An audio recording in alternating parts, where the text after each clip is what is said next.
Subscribe now and press the bell icon. Never miss an update.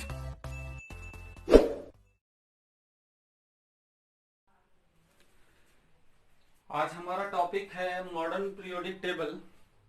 Hello, कैसे हो आप सब? देखिए, इस चैप्टर को क्लास 10 में सीबीएसई, आईसीएसई बोर्ड सभी में ये चैप्टर सबसे इम्पोर्टेंट चैप्टर माना गया है।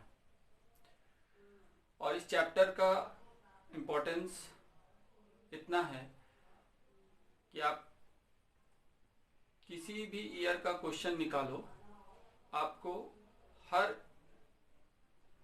ईयर में आपको 2-4 सम तो दिखेंगे ही दिखेंगे। अब देखिए, मॉडर्न पीरियोडिक टेबल में बच्चों को सबसे बड़ा कंफ्यूजन इस चैप्टर में ये है कि पीरियोडिक टेबल एक्चुअल में बनाया किसने, मोस्ले ने या नील्स बोर ने। तो पहले ये समझना होगा कि मोस्ले ने बनाया या नील्स बोर ने।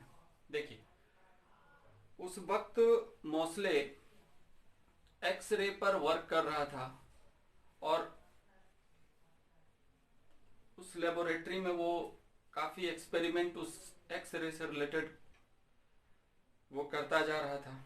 उसने एक एक्सपेरिमेंट किया। उस एक्सपेरिमेंट में देखा कि एक मेटल शीट पर या मेटल प्लेट पर जब हम इलेक्ट्रॉन का बम्बार्ड कराते हैं तो एक्सरे रिलीज होता है। और इस एक्सरे का उसने क्या किया, फ्रीक्वेंसी जिसको हम लोग V से डिनोट करते हैं, उसको उसने नोट डाउन कर लिया।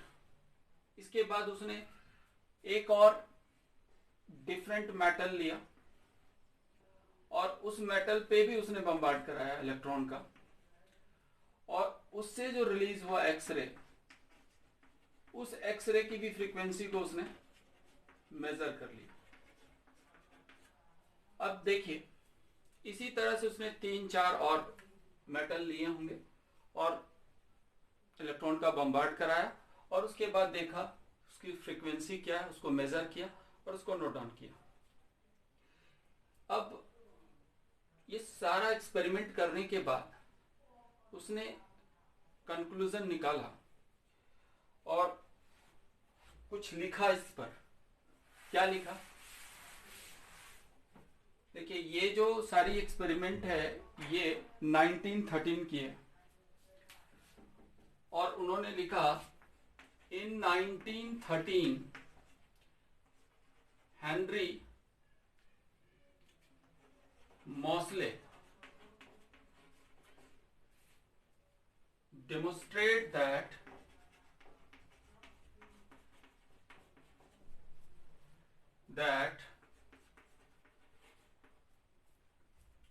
हेनरी मोस्ले ने डेमोस्ट्रेट किया। क्या डेमोस्ट्रेट किया? The atomic number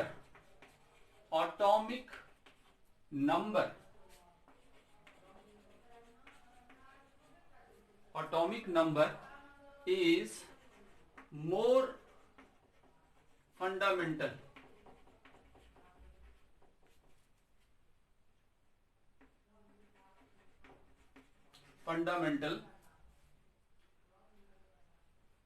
properties for classifying element। इसको समझा रहा हूं मैं, आप इतना समझो पहले कि जब ये एक्सपेरिमेंट उसने किया और उस एक्सपेरिमेंट के बाद उसने डेमोस्ट्रेट किया कि atomic number is more fundamental properties for classifying the element. ये क्यों? देखिए, मैंने अभी आपको बताया कि जब उसने मेटल लिया और डिफरेंट मेटल लिया, फर्स्ट उस मेटल का उसने क्या क्या नोट डाउन किया। उस मेटल का पहले तो उसने फ्रीक्वेंसी को नोट किया और उस मेटल का उसने क्या किया, एटॉमिक नंबर भी मेजर किया, एटॉमिक नंबर भी उस मेटल का उसने लिखा। इसके बाद डिफरेंट एटॉमिक नंबर वाले मेटल को भी लिया और उसका भी उसने क्या किया, एक्सरे जो रिलीज हुआ उसकी फ्रीक्वेंसी को मेजर किया और उस फ्रीक्वेंसी को उसने नोट डाउन किया। इसी तरह से उसने देखा कि जब हम लोग इंक्रीजिंग ऑर्डर में मेटल ले रहे हैं तो फ्रीक्वेंसी भी उसी रेट से बढ़ रहा है। तब उसने सजेस्ट किया, क्या सजेस्ट किया, he suggests that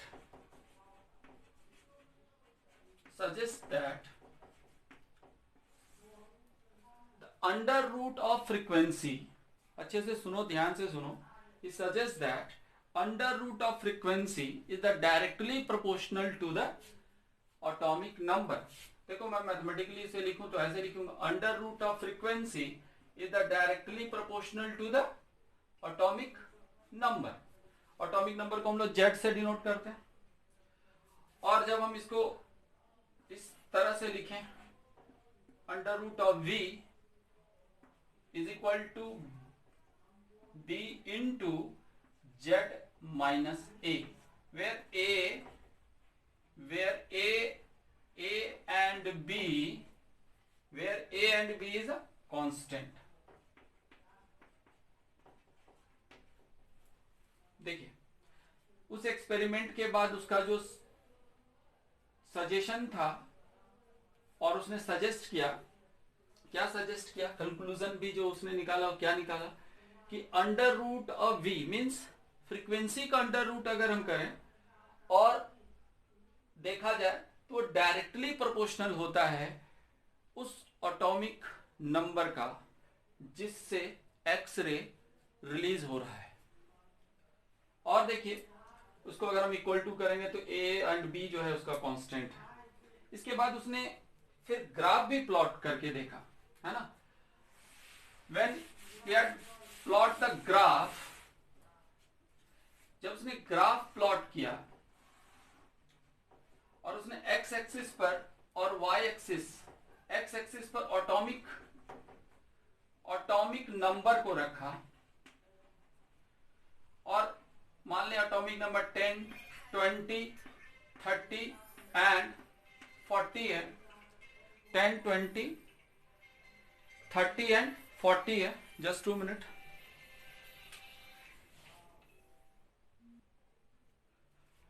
टेन, 20 और 30 एंड 40 इस तरह से उसने इंक्रीजिंग ऑर्डर में एटॉमिक नंबर को लिया और उसी तरह से उसने फ्रीक्वेंसी को भी इंक्रीजिंग ऑर्डर में अरेंज कर लिया और y एक्सिस पे रखा। इसको इस y एक्सिस पे उसने frequency under root of frequency को रखा। उसने देखा, जब ग्राफ प्लॉट किया तो उसने देखा कि एक स्ट्रेट लाइन उसे मिल रहा है। स्ट्रेट लाइन कैसे, अगर हम देखें तो ये यहाँ पे होगा, इस तरह से अगर हम देखें तो ये यहाँ होगा और इस तरह से उसको स्ट्रेट लाइन मिला। एंड ही ऑब्जर्व दैट कि when atomic number is increasing in order, when atomic number is increasing order, their frequency always increases। suppose देख, अगर हम 10 है तो फ्रीक्वेंसी 0.1 है, अगर 20 है तो 0.2 हो जा रहा है। इसी तरह से अगर हम एटॉमिक नंबर इंक्रीज हो रहा है तो फ्रीक्वेंसी भी इंक्रीज हो रहा है और एक स्ट्रेट लाइन उसको दिखाई दे रहा है। उसने तुरंत क्या किया, पीरियोडिक लॉ सजेस्ट किया। उसने पीरियोडिक लॉ में क्या लिखा, पीरियोडिक लॉ क्या है, उसने बोला the properties of elements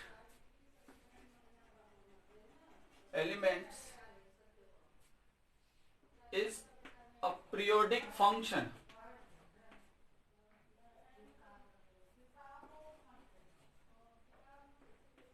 periodic function of their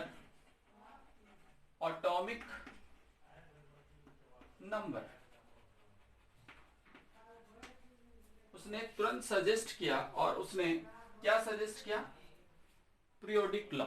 क्या पीरियोडिक लॉ है? The properties of element is periodic function of their atomic number.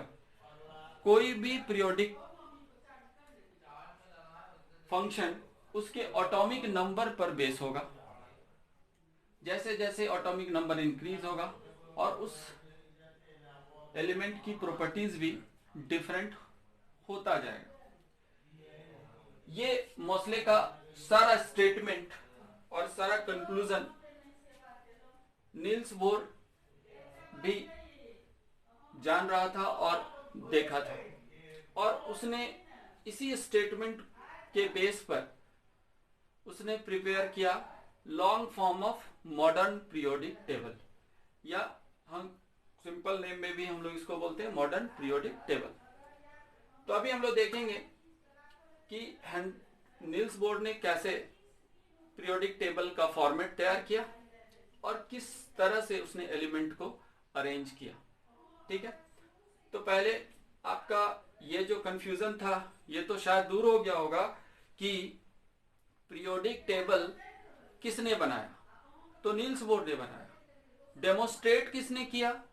तो आप हमेशा याद रखोगे कि हेनरी मोस्ले ने ही डेमोस्ट्रेट किया था, और वो डेमोस्ट्रेट किस एक्सपेरिमेंट के बेस पर किया था? एक्स-रे एक्सपेरिमेंट के बेस पर उसने डेमोस्ट्रेट किया था और सजेस्ट किया था कि क्यों नहीं हम पीरियोडिक टेबल को एटॉमिक मास के बजाय एटॉमिक नंबर से उसे अरेंज करें।